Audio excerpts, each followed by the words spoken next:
Às 21h47, uma câmera de vigilância em uma das ruas da cidade de Sim registrou um breve episódio. Ao lado de Ksenia Ustiugova, que caminhava pela calçada, uma gazelle parou. O motorista disse algo em voz baixa, com calma, como se simplesmente tivesse chamado uma conhecida. Ksenia parou, 1 segundo, 2, e entrou no veículo, sem tentar se afastar, sem um único gesto que pudesse ser interpretado como alarme. Ninguém mais viu Ksenia Ustiugova. Agora vamos voltar algumas horas para entender como foi aquela noite antes de tudo mudar. Cidade de Sim, região de Chelyabinsk, domingo, 9 de julho de 2023. Verão, ferias, uma daquelas longas noites dos Urais, quando escurece tarde e parece que o dia nunca vai acabar. Ksenia tinha 11 anos, tinha acabado de terminar a 4ª série, magrinha, baixinha, 1,40 m, olhos cinzas. Naquela noite, ela vestia uma camiseta rosa, uma saia preta, shorts e tênis pretos. Estava passeando com a amiga, como sempre, perto de casa, no parquinho que conhecia bem.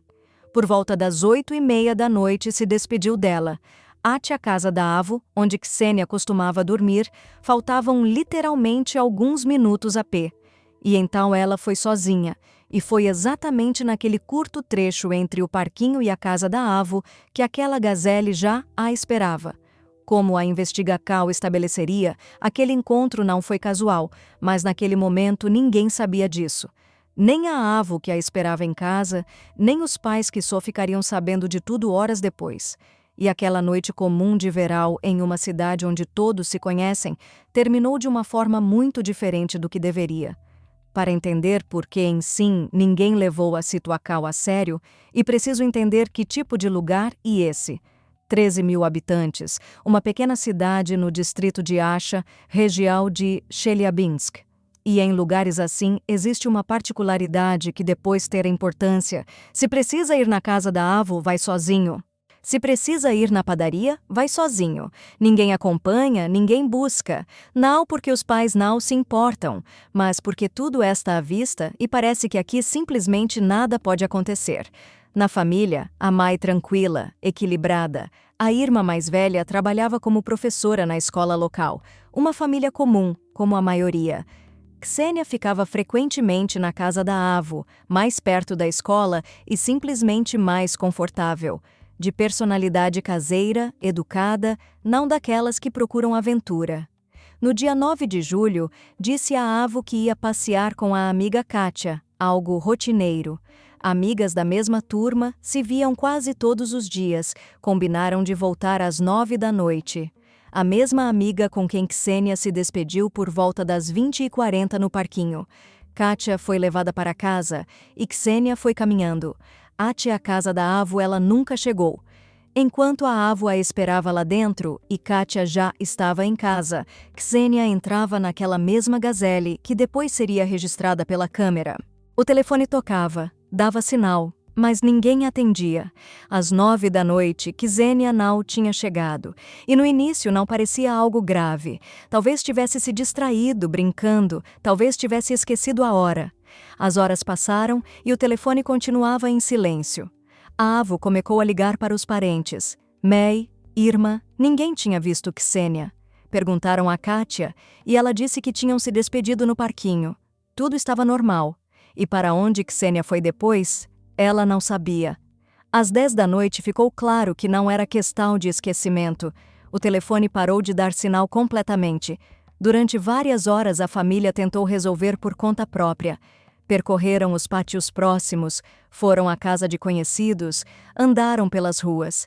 Mas ninguém a tinha visto e ninguém tinha ouvido nada, como se ela tivesse evaporado em algum ponto entre o parquinho e a casa da Avo. Por volta da meia-noite procuraram a polícia, e aqui surge uma pergunta que depois muitos fariam. Entre as 20h40, quando se despediu de Kátia, e as 21h47, quando a câmera registrou a gazelle, passou pouco mais de 1 hora. O que aconteceu nesse tempo? Como Ksenia foi parar não no caminho habitual para a casa da Avo, mas em outra rua, onde foi pega pelo veículo? Isso naquele momento ninguém ainda entendia. A noite passou sem notícias, sem pistas, e pela manhã já se espalhava pela cidade aquela sensacal que em lugares pequenos surge instantaneamente, sumiu uma dos nossos. Às 8 da manhã do dia 10 de julho, em Sim já todos sabiam. Alguém escreveu no grupo local, alguém ligou para os vizinhos. Em questão de minutos, a notícia percorreu toda a cidade, e a cidade se levantou. Não formalmente, não por obrigação, mas de verdade. Os voluntários do Lisa Alert publicaram um alerta com as características e a fotografia. De Chelyabinsk chegaram agentes da Direcal Regional.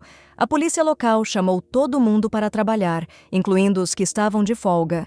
Trouxeram cais farejadores, buscaram em todo lugar, vasculharam a margem do rio Sim.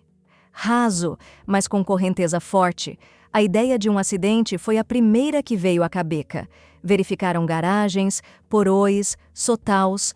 Trabalhadores da fábrica Agregat pediam para sair dos turnos e se juntavam aos grupos de busca. Centenas de pessoas. A história começou a circular nas redes sociais. A fotografia de Ksenia sorrindo, com seus longos cabelos castanhos claros. As hipóteses eram as de praxe. Um acidente no rio, saiu sozinha e se perdeu. Alguém da estrada a pegou. Nenhuma se confirmava, mas também nenhuma era descartada. A busca continuou o dia todo sem resultado. E entre os voluntários havia um homem que todos conheciam. Buscava com empenho especial. Andava com os grupos de busca, perguntava às pessoas, verificava os pátios. Como se descobriria depois, aquela de Cacau tinha um motivo bem diferente. Em dado momento, ele se encontrou ao lado da média Ksenia. Ela já não conseguia ficar em casa. Andava pelas ruas, perguntava a todo mundo. O rosto cinzento, a voz apagada. Ao redor, parentes, conhecidos, vizinhas, todos tentavam consolar, mas ninguém sabia direito o que dizer. E ele se aproximou, olhou nos olhos dela e disse: "Ela vai voltar, logo vai aparecer, não se preocupe tanto." A média Ksenia não desconfiou. Ninguém desconfiou. Para a noite do dia 10 de julho, os grupos de busca começavam a se esgotar. Tinham percorrido tudo o que era possível percorrer. De Ksenia não havia nenhum rastro, nenhuma pista, nenhuma testemunha que pudesse dizer algo concreto. A cidade se preparava para uma segunda noite sem respostas. E exatamente nesse momento, quando parecia que a busca tinha chegado a um beco sem saída, surgiu a primeira descoberta. A mochila foi encontrada na margem do rio Sim. Rosa, a mesma com que Ksenia tinha saído para passear. Ao lado, a capinha do celular, mas o celular em si não estava lá. A equipe operacional chegou à margem. A mochila estava junto à água, e à primeira vista tudo parecia como se a correnteza a tivesse trazido até ali. A hipótese se montou imediatamente. Foi até o rio, escorregou, a correnteza a levou. A mochila se soltou, o celular afundou. Um acidente.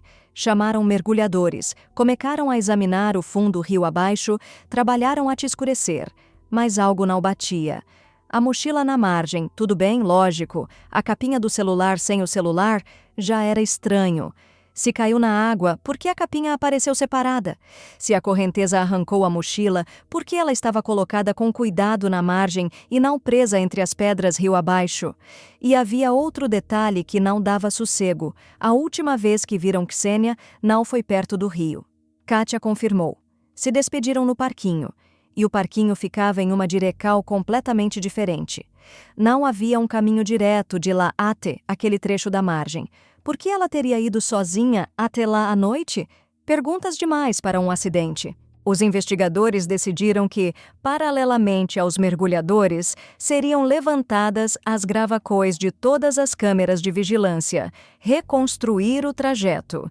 Se não foi o rio, a resposta precisava ser buscada em outro lugar. Câmeras em si havia poucas, mas em alguns pontos existiam. Em lojas, em cruzamentos, em prédios administrativos. Os agentes solicitaram as gravacões de todos os pontos entre o parquinho e a casa da Avo. Ksenia saindo do parquinho, registrada. Caminhando pela rua, visível em uma das câmeras. tranquila, sem pressa, ninguém a seguindo, e depois, 21h47, outra câmera, outro ângulo, e aqui os investigadores viram o que mudou completamente a Investigacal, ao lado de Ksenia para uma gazelle. Ela mesma o reconheceu. Ksenia para. Uma breve pausa e ela vai até o veículo, abre a porta, entra.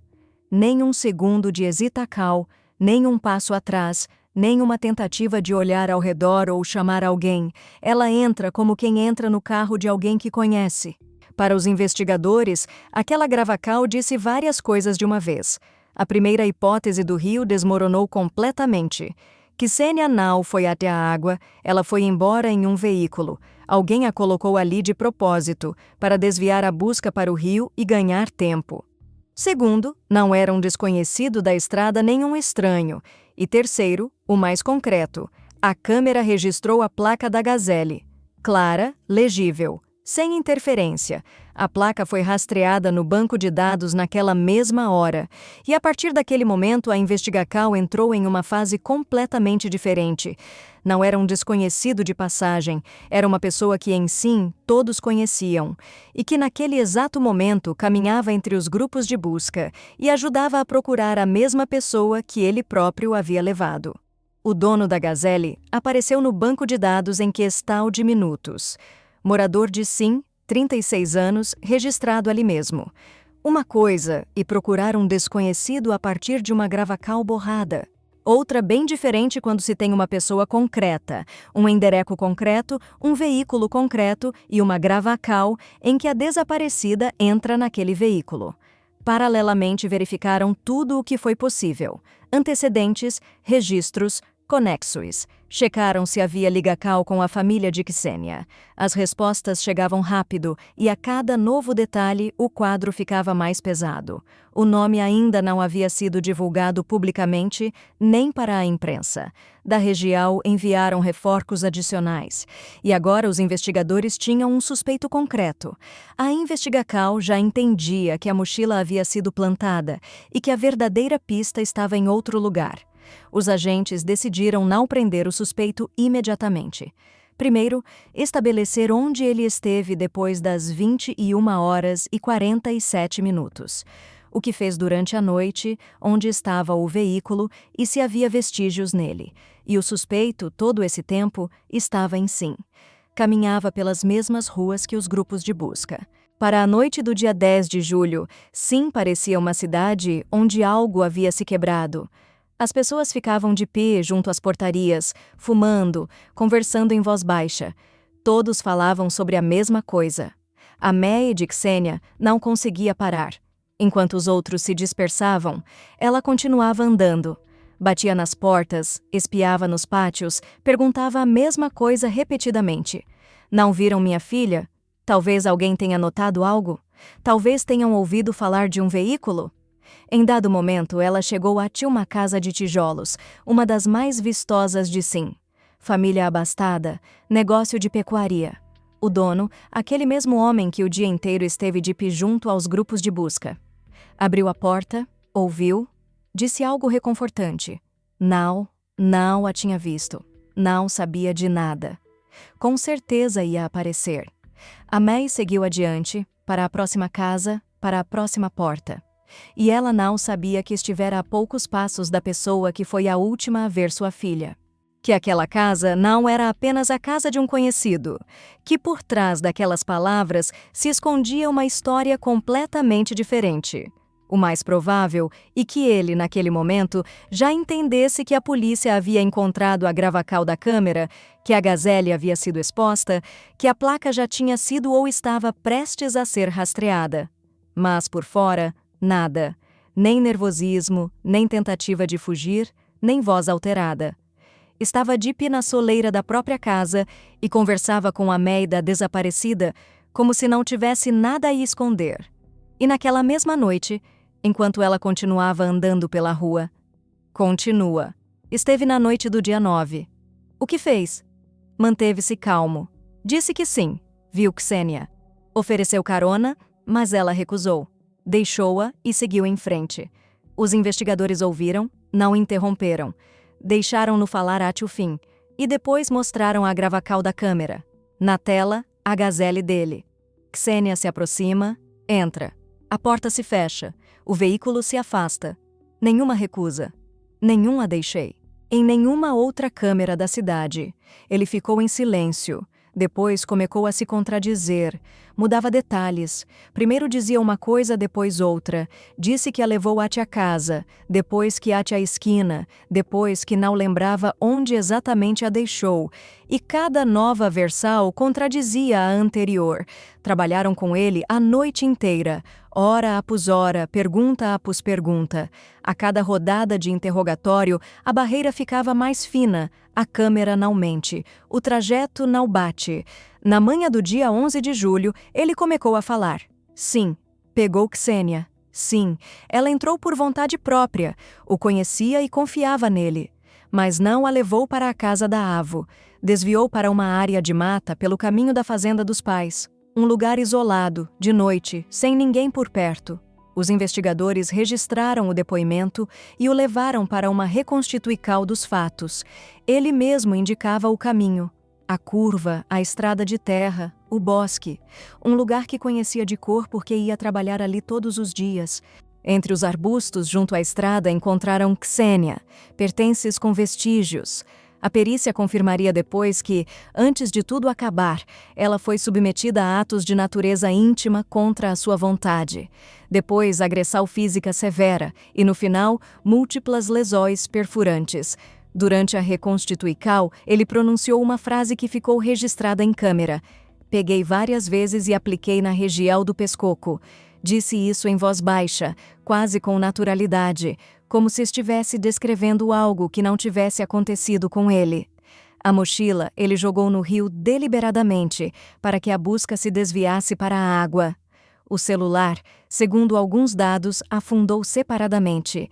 Segundo outros, jogou em algum ponto do caminho de volta. O cálculo era simples. Enquanto todos olham para o rio, o verdadeiro local ninguém encontra. Após a reconstituição dos fatos, a informação chegou à cidade quase imediatamente. No grupo do Liza Alert, no V-Contact, apareceu uma breve mensagem. Encontrada, ela não está mais entre nós. 2 palavras após as quais sim parou. O nome do detido e ninguém acreditou. Pessoas que o tinham visto nos grupos de busca, que estiveram ao lado dele, que ouviram suas palavras de apoio, não conseguiam conciliar as duas coisas. Muitos então diziam a mesma coisa, mas ele procurava, ele se preocupava. Como algo assim impossível? O nome dele é Dmitry Moiseev, 36 anos, morador de Sim. E esse nome causou choque, porque Dmitry Moiseev e o pai de Katia. E agora tudo se encaixa. Por isso Ksenia entrou na gazelle sem um segundo de hesitação. Por isso não houve nem um passo atrás, nem uma tentativa de olhar ao redor. E o pai da Katia, a pessoa em cuja casa ela ia visitar, que ela viu dezenas de vezes. Ele levou Katia para casa. Na porta disse à filha, entra, eu levo a sua amiga. E depois voltou pela amiga da filha. Ofereceu levá-la até a casa da Avo. Ela, claro, aceitou. A câmera não registrou um sequestro. Registrou o momento em que a confiança se tornou armadilha. E agora revejam tudo o que veio antes.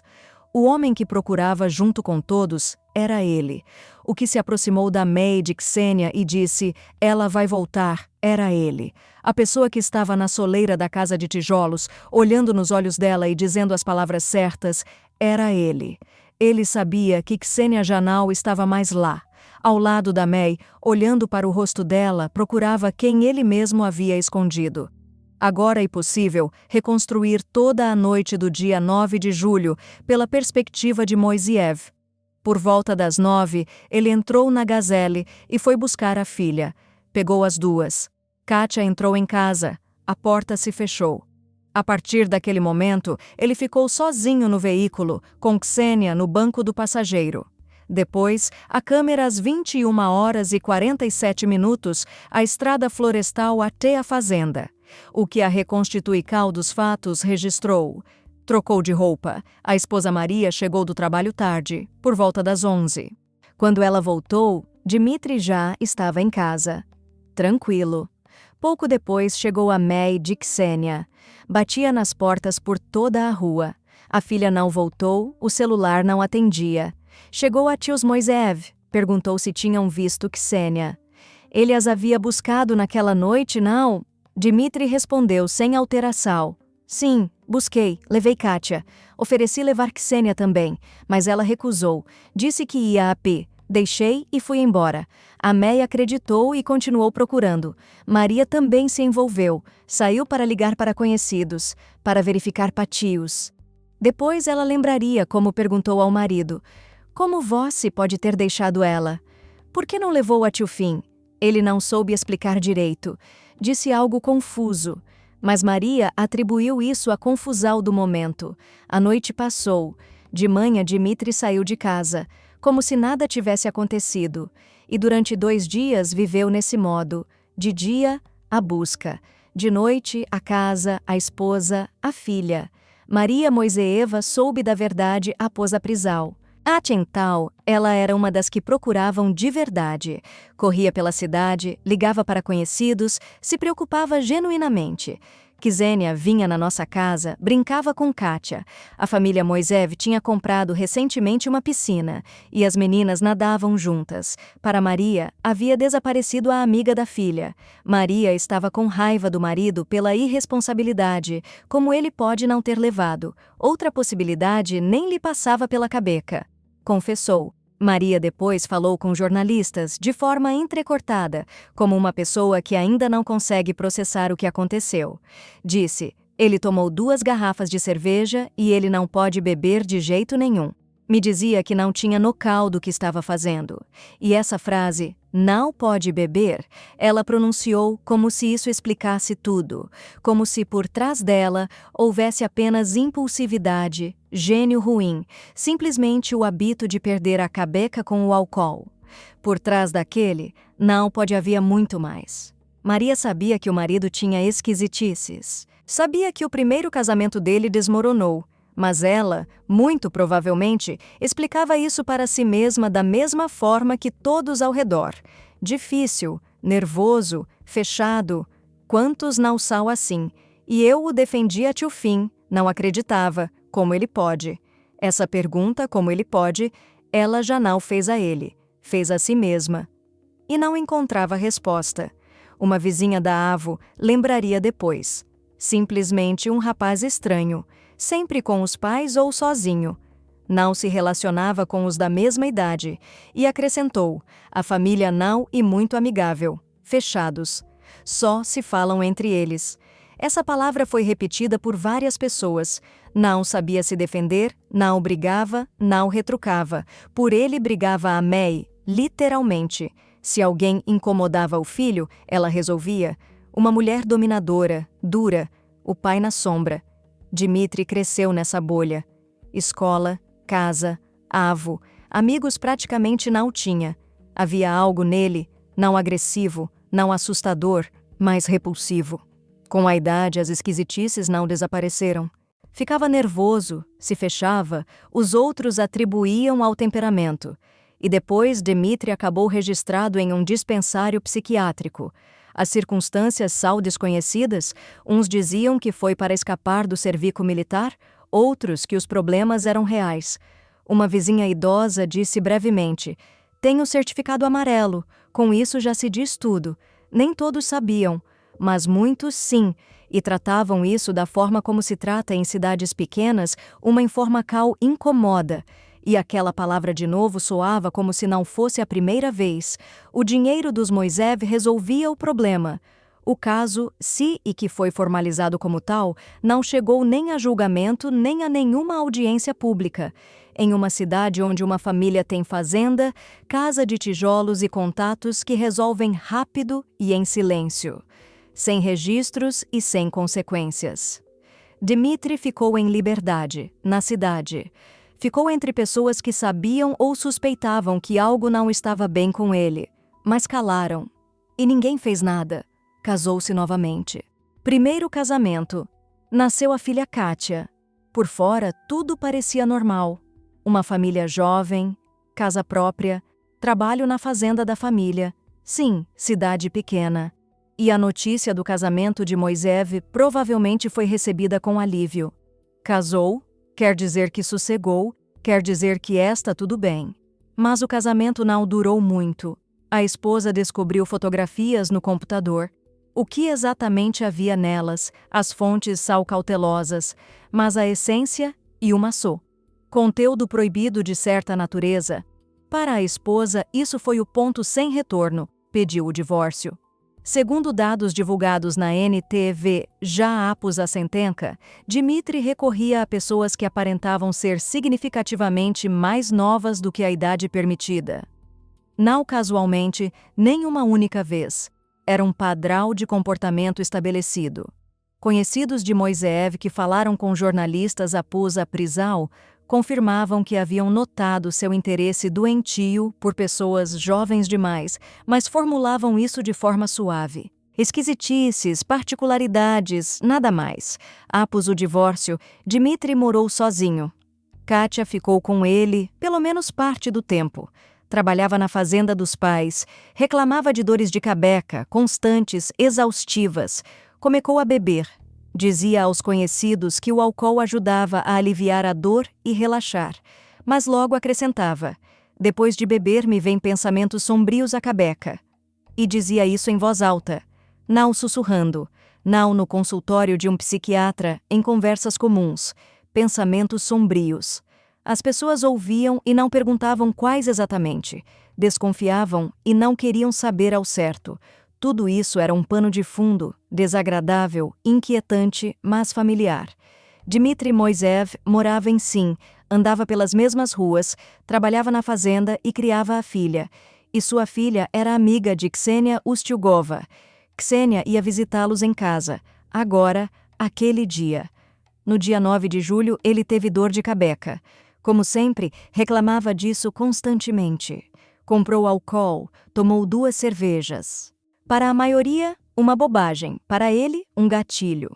À noite, por volta das 9, Kátia passeando com Ksenia. Ele entra na Gazelle e vai buscá-las. Pega a filha, leva para casa. E depois volta para buscar Ksenia. Naquele momento, ficaram sozinhos no veículo. Ele e Ksenia no banco do passageiro. Não a levou para a casa da Avo.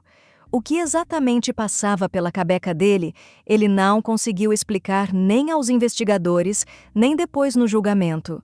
No interrogatório disse, não tinha nocal do que fazia, mas tinha nocal suficiente para distinguir a filha da amiga.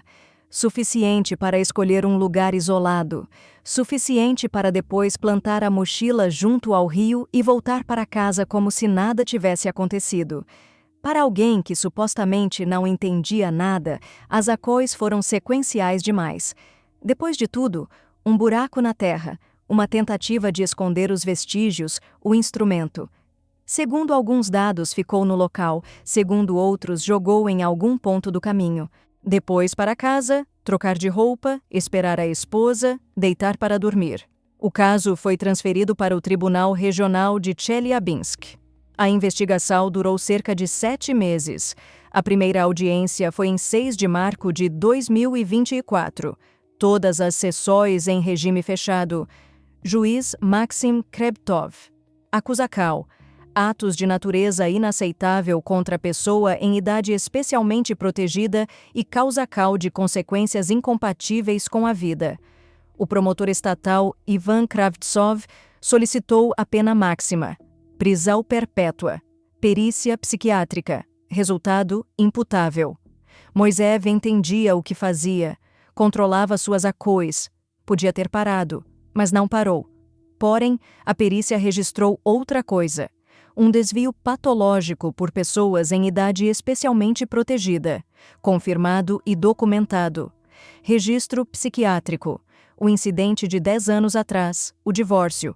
Os arquivos, os pensamentos sombrios, tudo formava um único quadro muito antes de julho de 2023. Em abril de 2024, o juiz Krebtov leu a sentença. 23 anos de privação de liberdade. Os primeiros 5 em prisão, os 18 restantes em colonia de regime rigoroso. Não a perpétua, como pediu a acusação, mas uma pena após a qual Moiseev saíra, se sair, como um velho. O tribunal satisfez parcialmente a ACAL dos pais de Ksenia, compensa CAL por danos morais, 1 milhão de rublos. A família havia pedido 3,1. Por tudo o que aconteceu, Moiseev ouviu a sentença em silêncio, quase inaudivelmente pronunciou que a decisão lhe estava clara. Nenhuma palavra de arrependimento, nenhuma tentativa de explicar CAL. Sala do Tribunal Regional de Chelyabinsk, 18 de abril. Moiseev foi levado ao compartimento de vidro com uma camiseta recém-passada. Na mão, um lenço branco com o qual enxugava os olhos antes mesmo de o juiz entrar. Sentou-se longe da câmera, mas não escondia o rosto. Baixo, loiro, magro. Mais baixo que os agentes penitenciários. Abatido. Em 10 meses em prisão preventiva, segundo os jornalistas, toda aquela tensão que tinha no momento da prisão havia se dissipado. As lágrimas enxugava com cuidado, dando leves toques nos cantos dos olhos. Se eram de arrependimento ou de medo diante do que o esperava com essas acusações atrás das grades, ninguém sabe. De sim vieram seus pais para a sentença. A mãe, uma mulher corpulenta e alta. Quando o juiz leu a condena CAL, quase desmaiou na sala. Depois disse aos jornalistas uma única frase: "Nunca imaginei." E olha como tudo aconteceu. A ex-esposa de Dmitry não compareceu ao julgamento, a nenhuma sessão, nenhuma vez durante todo o processo. Ela, provavelmente, entendeu tudo antes dos demais. Os pais de Ksenia também não estiveram presentes na sala, não tiveram forcas. Em seu lugar foram a tia e a irmã mais velha, aquela mesma professora de sim. Sentaram-se em silêncio. Não pronunciaram uma única palavra, nem durante a sentença nem depois. No dia 30 de julho chegaram centenas de pessoas, quase todas sim. A mãe de Ksenia disse apenas 4 palavras nas quais coube tudo: a dor, a impotência e a impossibilidade de compreender. Deus e o juiz dele. Esta é a pergunta que fica após esta história. Não e sobre Moiseev e sobre o silêncio. Sobre uma cidade pequena onde todos sabiam de tudo. Onde aquele incidente com o menor foi abafado. Onde o certificado amarelo era motivo de fofoca, não de ACAL. Ninguém perguntou. A câmera registrou às 21h47 não o momento em que alguém a levou, mas o momento em que a confiança se tornou armadilha. E por essa confiança não pagou quem confiou, mas quem se calou. Se vocês gostaram deste vídeo, deixem o like, se inscrevam no nosso canal, escrevam nos comentários o que acham dessa história. Até a próxima!